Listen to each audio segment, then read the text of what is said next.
Talk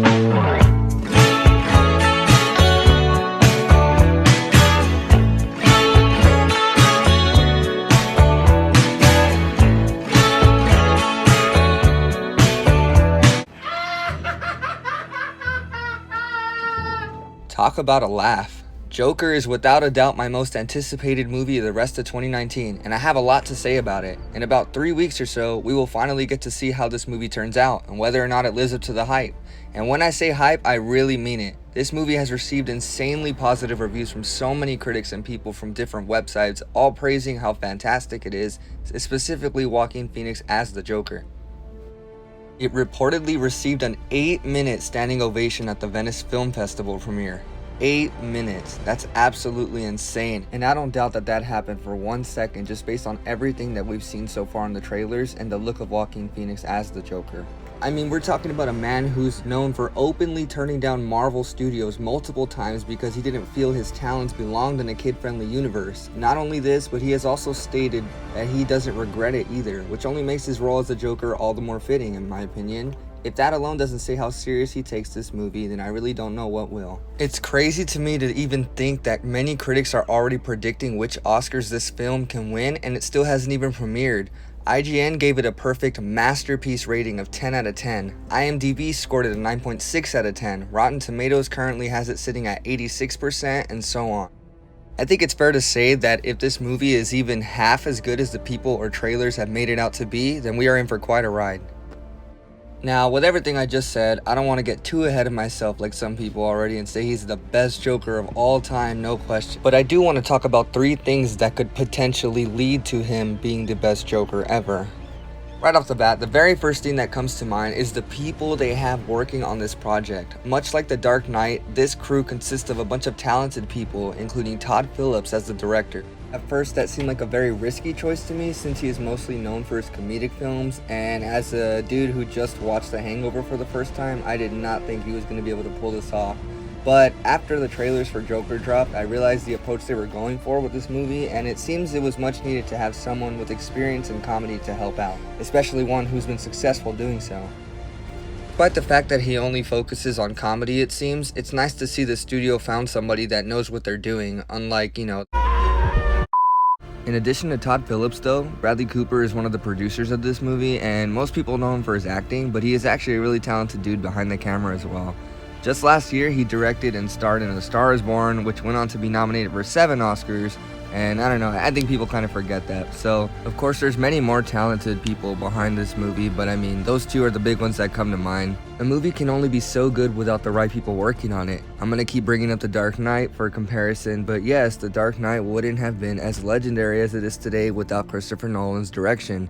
And as amazing as Heath Ledger and Christian Bale are in there, it takes more than just good acting to make a good movie, and I think DC finally understands that with the Joker. And me personally, having this in mind going into the movie, I can't help but think that it's going to be anything other than promising. The second thing that comes to mind is the total creative freedom that this film has. Not only does Joker not have anything to do with Batman, but Todd Phillips has recently confirmed that they did not follow any comics while writing this movie, allowing them to do literally anything they wanted. And I know some fans out there really hate the idea of this, but when you consider the fact that the Joker has no definitive origin both in comics and in film, and that Heath Ledger's portrayal, which is widely regarded by many to be the best, is the most improv and realistic one to date, it doesn't seem too far-fetched.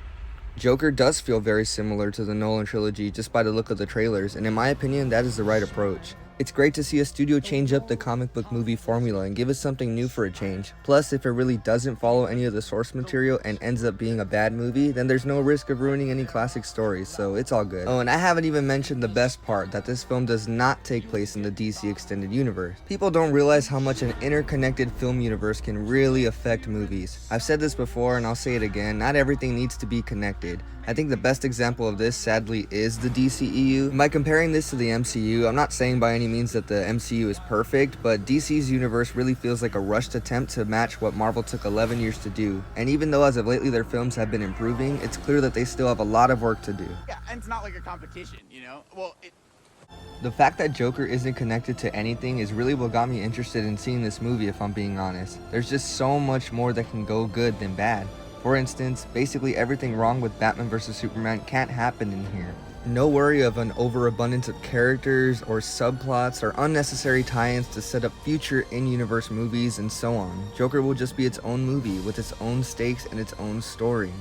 I can't even tell you all how much that benefits this portrayal of the Joker. Just look at Jared Leto's version in Suicide Squad. I know many people, including myself, really did not like the way the Joker was depicted in there, but a big reason as to why that is because he was only in there for like 5 minutes.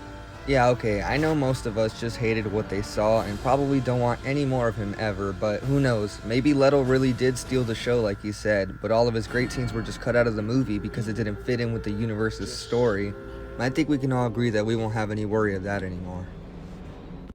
Lastly, I do want to give my stance real quick on the whole Heath Ledger versus Joaquin Phoenix debate before I get to my last point. I do want to put it out there that I think it's way too early to determine who the definitive Joker is between these two since the movie isn't even out yet, and I do think that we should see Joker first before comparing. With this in mind though, I can't help but, address the obvious advantage Joaquin Phoenix does have over Heath Ledger in this movie.